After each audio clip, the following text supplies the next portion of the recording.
말씀을 여러분 기도회 동안도 계속 묵상해 나가도록 하겠습니다. 오늘은 18장이죠. 3절 4절 말씀을 읽고 나누고 시작을 할게요. 히스기야가 그의 조상 다윗의 모든 행위와 같이 여호와께서 보시기에 정직하게 행하여 그가 여러 산당을 제거하며 주상을 깨뜨리며 아세한 묵상을 찍으며 모세가 만들었던 노뱀을 이스라엘 자손이 이때까지 향하여 분양함으로 그것을 부수고 누수단이라 일컬었더라. 아멘. 하나님이 인도하는 삶이 형통이다라는 제목이고요. 쉽게 말하면 형통에 대해서 우리가 좀 잘 이해를 해야 할 필요가 있구나 하는 것을 히스기야를 통해 확인할 수 있다라는 겁니다. 열왕기하 18장은 남유다죠. 히스기야 왕에 관한 이야기를 소개해요. 본문을 이해하기가 쉽지가 않은 이유는 뭐냐면 1절부터 8절까지의 내용과 그 다음의 내용이 서로 상반된 내용을 우리에게 전해지고 있기 때문이죠. 전반부에서 히스기야는 여호와 앞에 우리가 읽은 말씀처럼 모든 우상을 타파하고 오직 여호와 하나님만 의지합니다. 그리고 그때까지 아버지까지 섬겼던 친 아수르, 그 아수르를 섬기지 않죠. 그러나 후반부에 가면 갑자기 아수르의 사내립 왕이 남유다를 침공한 이후에 히스기야는 아수르에게 조공을 바치는 일을 이제 우리에게 보여주고 있죠. 다시 아수르를 섬기는 모습을 보여줍니다. 그렇게 이 과정에서 우리가 얻을 수 있는 교훈이 뭘까? 어디에 초점을 맞춰야 될까? 질문하면서 묵상을 한번 들어가 보도록 할게요.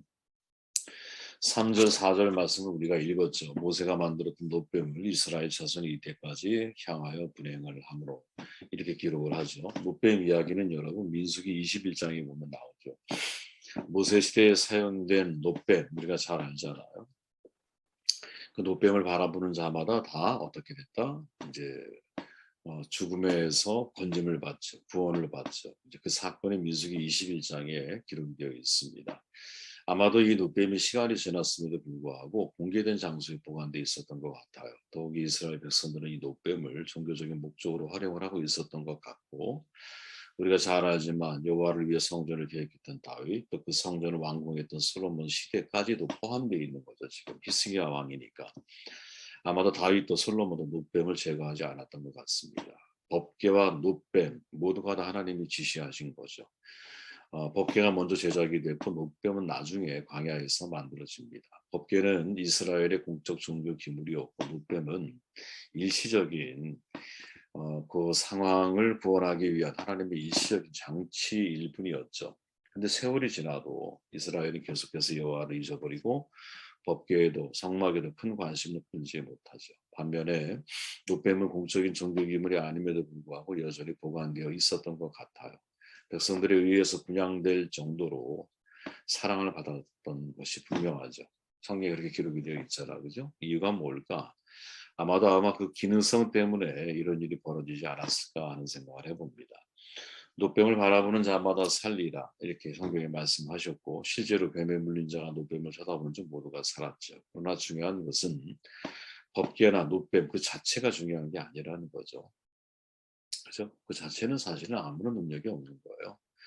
우리가 잘 알잖아요. 언약궤 그 법궤를 부적처럼 사용했던 엘리의 두 아들은 전쟁에 죽음을 당하죠. 그 소식을 듣고 엘리는 뒤로 넘어져 목뼈가 부러져 죽지 않습니까? 법궤 자체가 능력이 있는 게 아니에요, 여러분. 모세 시대 이후에 노뱀을 분양한 사람들에게 아무런 일도 일어나지 않아요.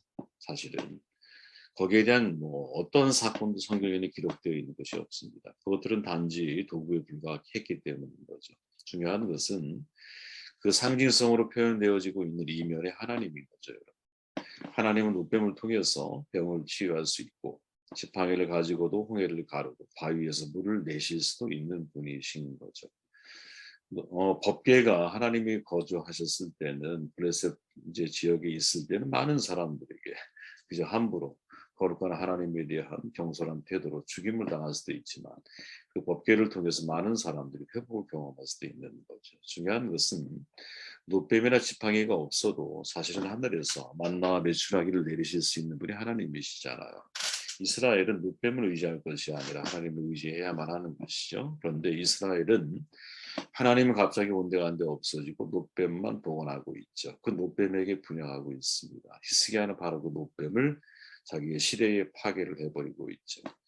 저는 성경을 보면 여러분 예수님, 과거의 구약 시대에는 선지자들 사람을 고칠 때 동일한 방법으로 사람을 고치지 않는다라는 것에 신학자들이 많이 주목을 하거든요. 매번 새로운 방법으로 병자를 치유하시고 고치셨어요. 이유가 뭘까? 사람들이 하나님보다 그 방법을 더 의지하고 오히려 그것을 우상으로 삼기 때문인 거죠. 그죠?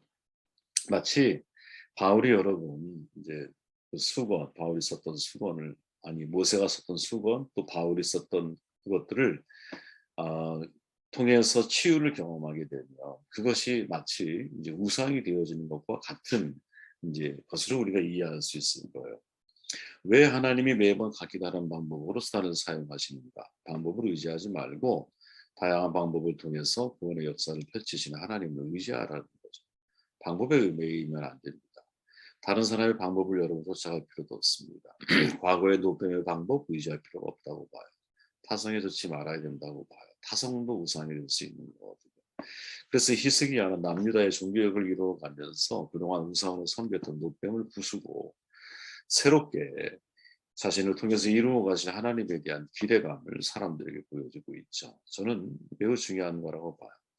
저와 여러분 모두가 다 사실은 신앙의 경험이 있을 거예요. 하나님 만난 체험이 있고 또 하나님을 내가 알아갔던 경험도 있고 그런데 그것이 여러분 우리의 후세들에게 같은 방법으로 하나님이 접근하실 거라고 우리는 이렇게 단정지어 이야기할 필요가 전혀 없다라는 거죠.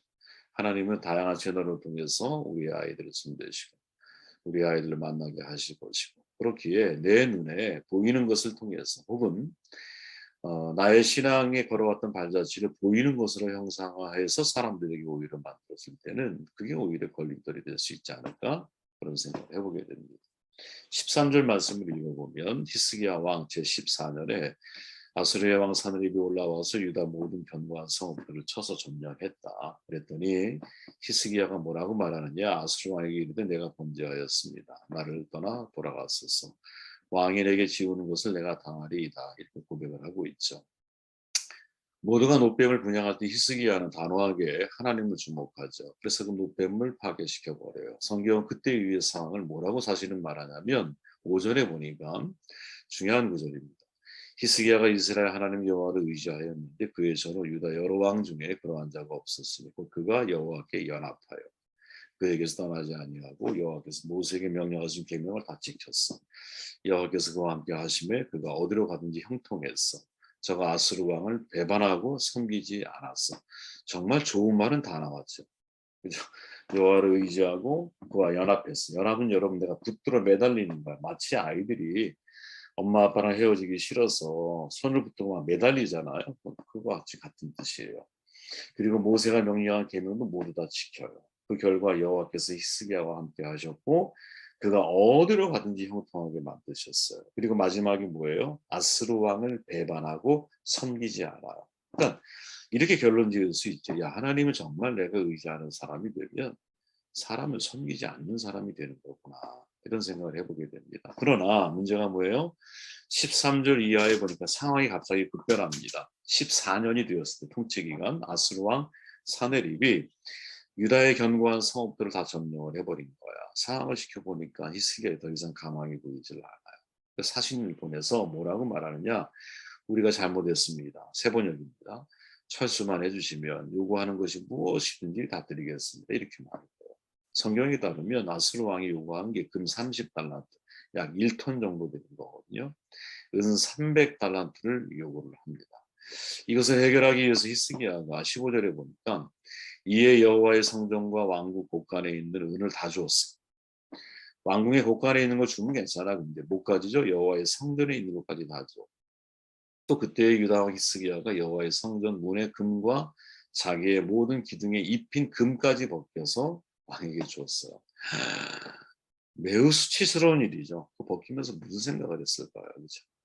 그 장면을 여러분들이 목격하고 있다가 한번 생각을 해보세요.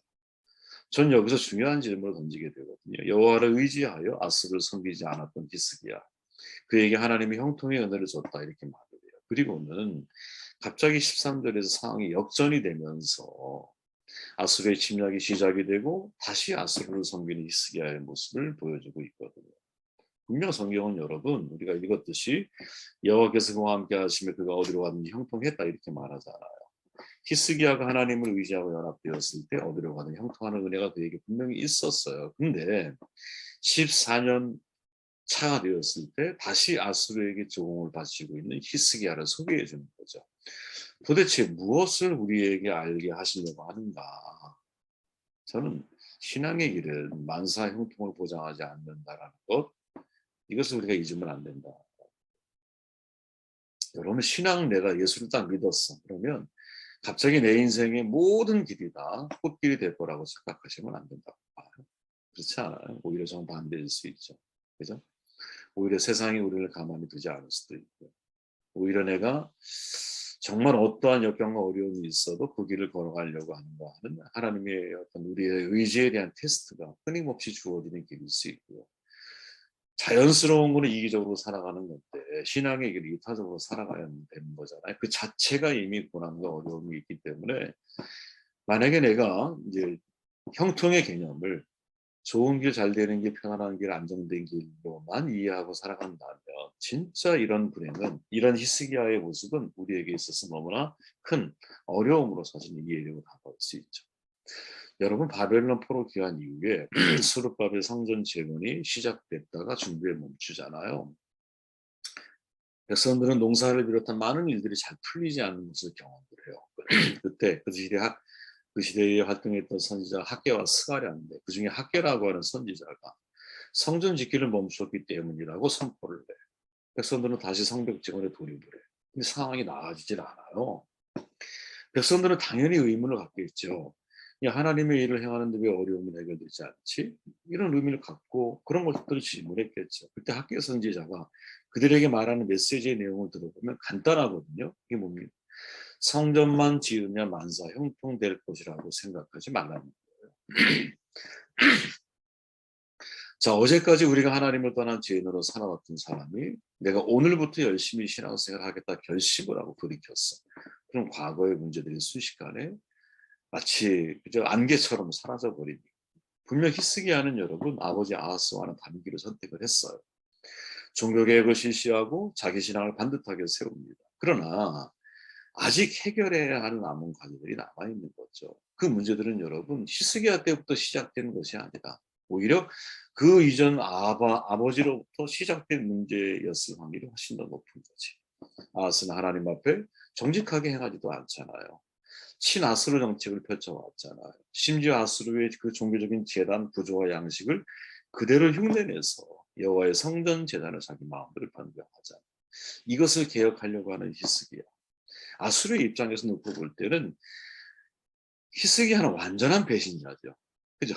그러니까 아수르 왕 사네립의 입장에서는 유다는 견고한 성읍을 유다에 점령하고 남유다를 압박할 수밖에 없는 거야.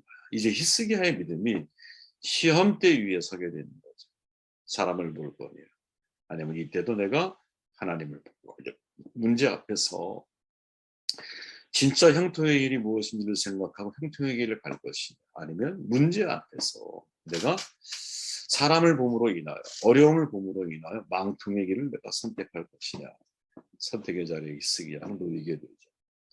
33절 말씀을 읽고 정돈할게요. 민족들의 신들 중에 어느 한 신이 그의 땅을 아수르 왕의 손에서 건진 자가 있느냐. 지금 아수르 편에 있는 장수들이 하는 이야기예요. 지금 이게. 하마과 아르바스 신들이 어디 있으며 스발와임과 헤나와의 신들이 어디 있느냐. 그들이 사마리아를 내 손에서 건졌느냐. 민족의 모든 신들 중에 누가 그의 땅을 내 손에서 건졌기에 여호와가 예루살렘을 내 손에서 건지겠느냐 하셨느니라. 아수르 군대가 지금 성을 포위한 후에 군대의 지휘관 랍사게가 성 안에 이스라엘 백성들을 막 조롱하는 겁니다.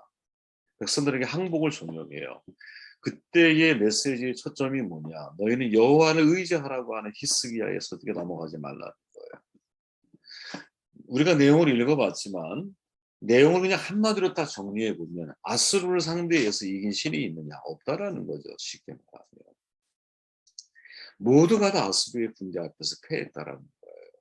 따라서 랍사게는 이번에도 절대로 히스기야의 말처럼 전쟁의 상황이 뒤집힐 리가 없다라고 아주 엄포를 놓고 있는 거죠. 나아가 랍사게가 말하기를 오히려 항복하면 먹을 것이 풍족한 땅에 살 수 있다고 백성들을 현혹을 시켜요. 저는 여러분 이 말을 들으면서 인간적으로 이 얘기를 들으면 랍사게의 말은 매우 현실적이라고 저는 생각을 하거든요. 그렇지 않습니까?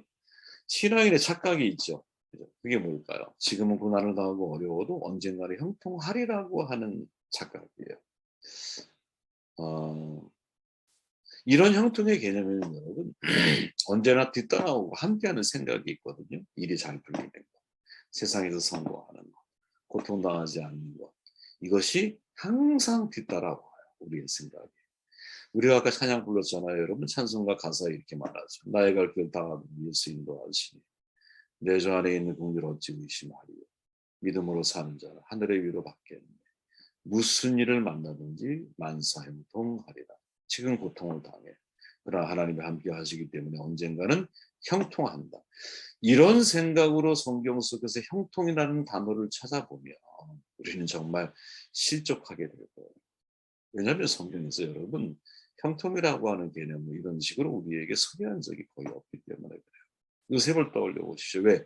형통이라는 단어가 구약에서 가장 명료하게 쓰여진 사람이 요셉이잖아요. 인신매매를 당해 억울하게 옥에 갇혀. 근데 그것을 뭐라고? 만사 형통이라고 부르거든요. 근데 과연 그것을 보고 형통이라고 부를 사람이 어디에 있겠느냐. 하지만 성경에 보면 여러분 창세기 39장 2절 23절에 보면 노예가 되었을 때 형통한 자가 되었다라고 말하고요. 억울한 자가 되어 옥에 갇혔는데 범사에 형통했다고 성경은 말하거든요. 그리고 이 말을 정확히 우리말로 번역을 하면 만사형통이에요. 여러분 누가 이런 상황을 만사형통이라고 말할 수 있겠어요? 입장을 바꿔나 보십시오. 여러분의 자녀, 여러분의 형제가, 여러분의 가족이 인신매매를 당했어. 그것도 모자라 타국에서 억울한 누명을 쓰고 옥에 갇혔어요. 그게 만사형통입니까? 우리가 원하는 형통은 여러분 이집트의 총리가 되어서 형통이라는 단어를 사용을 하면 얼마나 좋을까요? 그때는 형통이라는 단어를 안 쓰거든요. 그러니까 여기서 우리가 얻을 수 있는 중요한 교훈들이 뭐냐? 그죠? 믿는 자의 형통이라고 하는 것은 여러분 우리가 생각할 때 지금은 고난, 나중은 형통 이런 개념에서의 형통이 아니라 그냥 하나님이 인도하시는 삶이 형통이라는 거죠. 하나님이 인도하시는 삶. 하나님이 인도하시는 길이 인신매매였어. 하나님이 인도하시는 길이 감옥이었어. 그게 형통이라는 거예요. 자, 히스기야가 만약에 여러분 생각해 보십시오. 내가 여호와를 의지하고 연합했어. 말씀을 내가 지켰어. 그리고 정말 하나님의 뜻대로 내가 친아수르가 아니라 하나님을 의지하며 아수르를 배신하고 섬기지 않는 길을 선택을 했어. 그런데 사네립이라고 하는 엄청난 힘을 가지고 있는 아수르가 찾아와서 견고한 이스라엘의 성읍들을 다 침공을 했어. 그때 히스기야는 뭘 고민해야 할까? 이게 진짜 형통이야? 이런 고민을 하게 되지 않을까? 근데 정말 중요한 것은 놓치지 말아야 할 것은 하나님이 인도하시는 삶이 형통인 거지 일이 내 계획과 내 뜻대로 술술 풀리는 게 형통의 개념이 아니라는 거죠. 그렇게 진짜 우리가 형통의 개념을 제대로 이해하고 있다면 환난과 고통 필연적이야. 믿는 자에게 환난 제거할 수 없어. 왜? 사도행전에 말하잖아요. 하나님의 나라에 들어가면 많은 환난을 겪어야 돼. 바울이 말하잖아요. 우리가 환난을 당할 운명이다. 이렇게 말하죠. 필연적인 거예요. 제거할 수 없어요. 문제는 그리스도인의 만사 형통이라고 하는 것은 하나님이 인도하시는 삶을 내가 살아가고 있는 것을 형통으로 이해하기 때문에 환난 속에 있을 때 그 환난 속에서 세상을 변화시킬 수 있는 능력으로 받아들여야 한다는 거지. 왜? 주께서 세상을 이겼듯이 우리도 세상을 이길 것을 믿는 거예요. 믿는 거예요. 일이 술술 풀리는 게 아니라 내가 속해 있는 모든 것, 내가 만나는 모든 상황이 하나님이 인도하시는 삶의 상황들이기 때문에 환난 가운데에서, 환난 속에서 변화를 하나님이 나를 통해 이루기 원하시는구나. 고난 속에 있어. 고난을 통해 하나님이 내게 무엇을 원하시는가. 네. 모두가 다 어려운 상황 속에 있어. 바울처럼 하나님이 내가 여기에서 무엇을 행하기 원하실까. 광풍을 만난 바울이 256명의 사람들을 섬기잖아요. 이 은혜가 저와 여러분들의 삶 가운데 이게 진짜 주님을 따르는 신앙인의 길이 아닐까 하는 생각을 하게 되었습니다.